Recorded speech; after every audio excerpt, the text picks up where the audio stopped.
สวัสดีค่ะพ่อแม่พี่น้องกลับมาพบมาพอกับเจตาพารวยคือเก่าค่ะในทางช่อง YouTube เนาะเจตาก็จะวางแนวทางของเล่าพัฒนาค่ะคลิปนี้เป็นเล่าพัฒนาดาพารวยค่ะพี่น้องประวัติของเพิ่นวันที่14ที่ผ่านมาเนาะค่ะ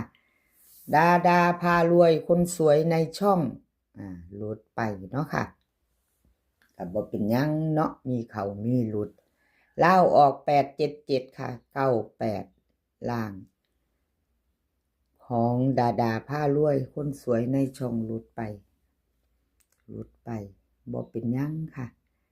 เลขทุกตัวเอามาวางเพื่อเป็นแนวทางโปรดใช้วิจารณญาณในการรับชมเป็นอย่างสูงค่ะมีเขามีหลุดเนาะค่ะพี่น้องกับขอโทษขออภัย FC แทนดาผ้ารวยเด้อค่ะที่แนวทางเพิ่นบ่เดินบ่เข้าเนาะรุดอีกแล้วเจตาวัติบ่เข้าว่าซั่นเพิ่นว่าบ่เป็นหยังค่ะบ่เป็นหยังมันก็เป็นเรื่องธรรมดาเนาะค่ะ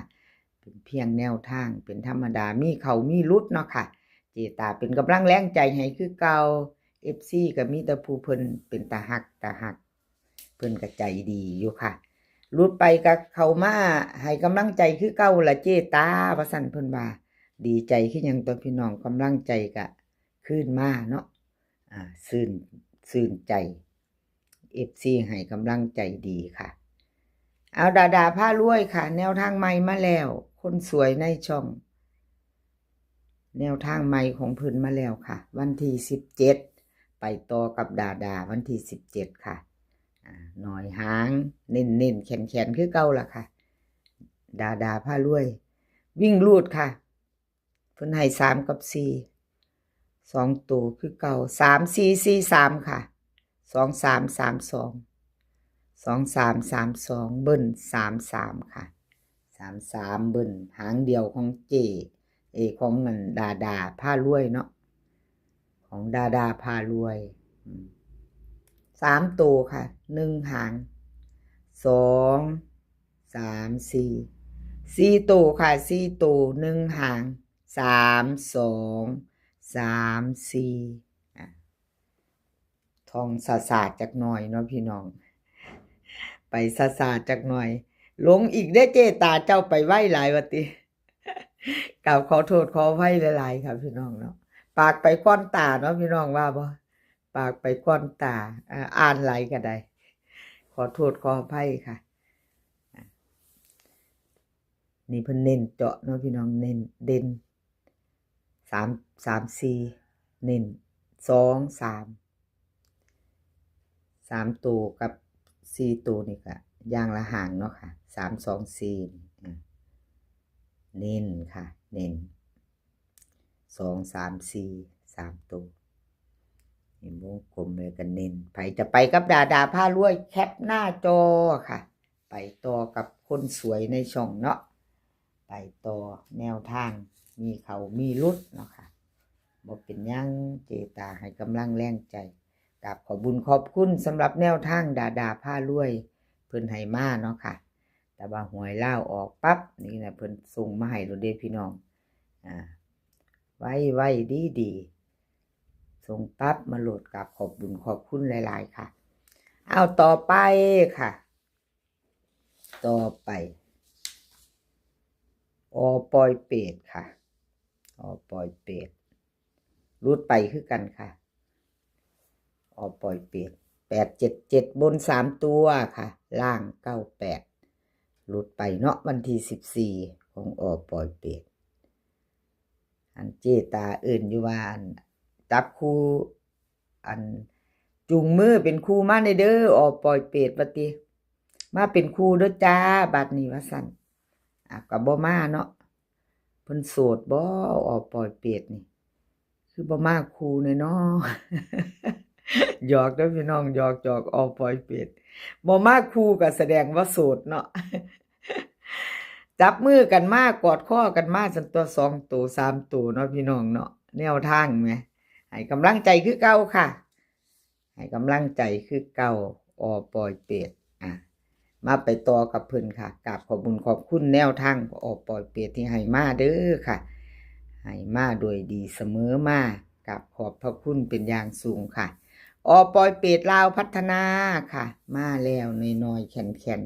ๆเน้นๆมาแล้วค่ะวิ่งรูดตัวเดียว7วงกลมวิ่งรูด7ตัวเดียวค่ะ2หาง2ตัว73743ตัว2หางค่ะ424 404ว่าจังใดพี่น้อง2หางของอปอยเป็ดน้อยๆแข็งๆเน้นแคปหน้าจอไปต่อพี่น้องจับตามองน่ารุ่นน่าชมน่าฟัง2ตัว2หางเนาะอปอยเป็ดอารมณ์ดีคือเก่าล่ะพี่น้องเจตาก็ได้อารมณ์ดีคือเก่าล่ะเลขสิเขาสิรุดเนาะแต่ผู้เพิ่นนั้นอันบ่โศกบ่หมานก็เอาใจเย็นๆเนาะพี่น้องไปไม่ไปต่อเนาะใจเย็นๆมีเขามีรุดไปไม่ไปต่อโศกหมานคือเก่าแคปหน้าจอไว้แล้วก็ไปต่อค่ะไปต่อกราบขอบคุณขอบคุณอปอยเป็ดหลายๆค่ะไปต่อเนาะเป็นของใครเป็นของรับสายด่วนค่ะรับสายด่วนลาวพัฒนาวันที่14ที่ผ่านมาค่ะรับสายด่วน877ค่ะ3ตัวบน98ของเพิ่นเข้าไป9ตัวนึงอยู่ค่ะ2ตัวมา1ตัวเนาะ2ตัวมา1ตัวเข้าไป9ล่างค่ะพี่น้องรับสายด่วนดีอยู่เนาะค่ะถือว่าดีอยู่เข้ามาตัวนึงอยู่เนาะค่ะรับสายด่วนเข้ามาวิ่งรูดของเพิ่นอยู่เป็นล่างเนาะค่ะเป็นล่าง9รับสายด่วนเป็นล่าง2ตัวมา1ตัวเนาะค่ะกับขอบคุณรับสายด่วนหลายๆเด้อค่ะที่ให้แนวทางมาวางทางช่องเนาะกับขอบคุณเป็นอย่างสูงค่ะรับสายด่วนลาวพัฒนาค่ะวันที่17ที่จะถึงนี้ค่ะพี่น้องเป็นวันจันทร์มาไปวิ่งรูดต่อสายวิ่งสายรูดถ้าชอบก็จัดคัดกระพานเนาะค่ะวิ่งรูดเพิ่นให้มา8กับ2ค่ะ8กับ2ตัว4หาง84 85 24 25บึ้นก็จะมี88 22 3ตัวค่ะ3ตัว3หาง824 285 224ค่ะวิ่งรูดเด่นทอกันค่ะ8กับ2รับสายด่วน8กับ2เด่นเท่ากันค่ะ2หางค่ะ2หาง85 25ค่ะ